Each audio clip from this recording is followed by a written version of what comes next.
নমস্কার বন্ধুরা, আজ আমি চলে এসেছি আবার একটা রেসিপির সাথে। আজ আমি আপনাদের সাথে শেয়ার করব পুঁটি মাছের রেসিপি। পুঁটি মাছের অনেক রেসিপি বানানো যায়, কিন্তু এই গরমকালে আম দিয়ে পুঁটি মাছের রেসিপিটাই হচ্ছে সেরা রেসিপি এবং স্বাস্থ্যকর রেসিপি। আসুন তাহলে রেসিপিটি দেখে নেওয়া যাক। আমি ওভেনে একটা কড়াই বসিয়ে দিয়েছি, এর মধ্যে দুটো শুকনো লঙ্কা দিয়ে দিলাম। এবার লঙ্কা দুটো একটু নাড়াচাড়া করে ভেজে নেব। লঙ্কা দুটো ভাজা হয়ে গেছে, এবার লঙ্কা দুটো আমি একটা বাটিতে তুলে নিলাম।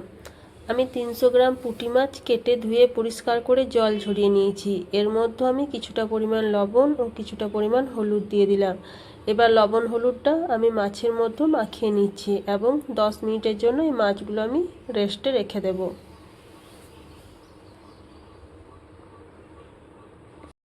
ওভেনে আমি একটা কড়াই বসিয়ে দিয়েছি, এর মধ্যে 1 চামচ সরিষার তেল দিয়ে দিলাম।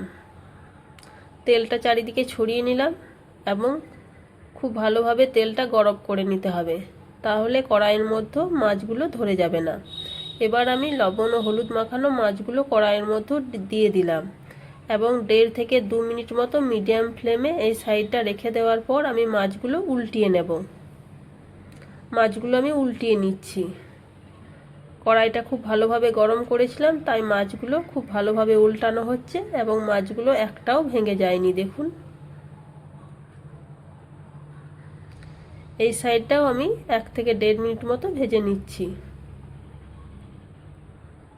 মাছগুলো ভাজা হয়ে গেছে, এবার মাছগুলো আমি তুলে রেখে দেব এবং অবশিষ্ট মাছগুলো আমি এভাবেই ভেজে নেব।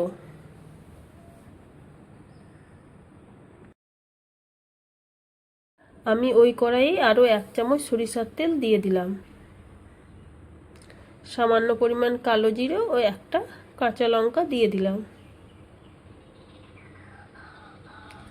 ফোড়নটা একটু নাড়াচাড়া করে ভেজে নেব। ফোড়ন থেকে যখন মিষ্টি সুন্দর একটা গন্ধ বের হবে, তখন আমি কিছুটা পরিমাণ আলু লম্বা করে কেটে রেখেছিলাম, এটা দিয়ে দিলাম।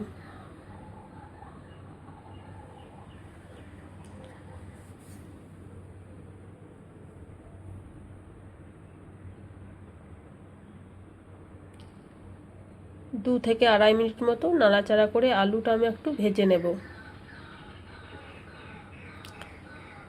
এবার আমি আলুটা 2 মিনিটের জন্য একটা ঢাকনা দিয়ে দিলাম। আলুটা ভাজাও হয়ে যাবে এবং কিছুটা নরমও হয়ে যাবে। আমি আবার 2 মিনিট পর ফিরে এলাম। আলুটা খুব ভালোভাবে ভাজাও হয়ে গেছে এবং কিছুটা নরমও হয়ে গেছে। এবার আমি একটা কাঁচা আম লম্বা করে কেটে রেখেছিলাম, এটা দিয়ে দিলাম। 1.5 থেকে 2 মিনিট মতো আমটাও আমি আলুর সাথে আরেকবার ভেজে নেব।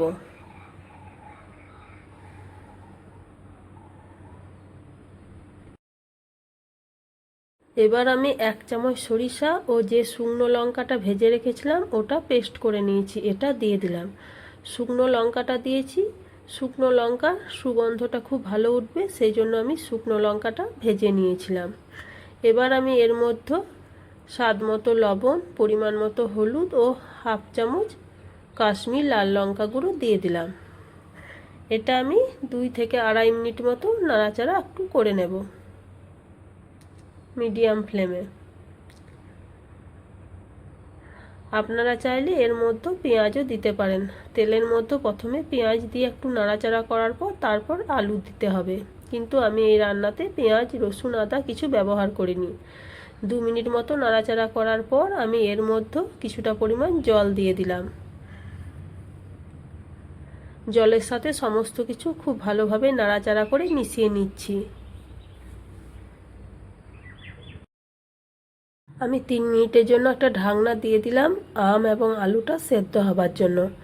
আলুটা নাড়াচাড়া করার সময় একবার ঢেকে সেদ্ধ করে নিয়েছি, তাই এটা তাড়াতাড়ি একটু সেদ্ধ হয়ে যাবে। 3 মিনিট পর ঢাকনা খুলে একবার দেখে নিলাম, সমস্ত কিছু খুব ভালোভাবে সেদ্ধ হয়ে গেছে। এবার ভেজে রাখা পুঁটি মাছগুলো আমি এই ঝোলের মধ্যে দিয়ে দেব। সমস্ত কিছু একবার খুব ভালোভাবে নাড়াচাড়া করে নেব এবং ঢাকনা না দিয়ে আমি আরও 2 মিনিট ফুটিয়ে নেব।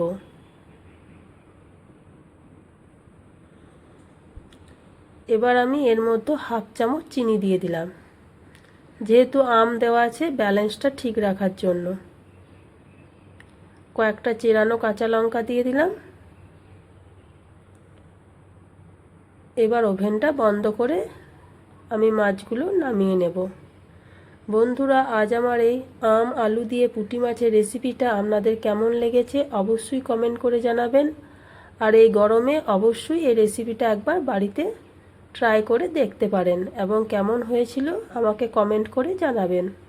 আমার রান্নার রেসিপিগুলো যদি আপনাদের ভালো লেগে থাকে তাহলে অবশ্যই লাইক, কমেন্ট এবং প্রিয়জনদের সাথে শেয়ার করার অনুরোধ থাকলো।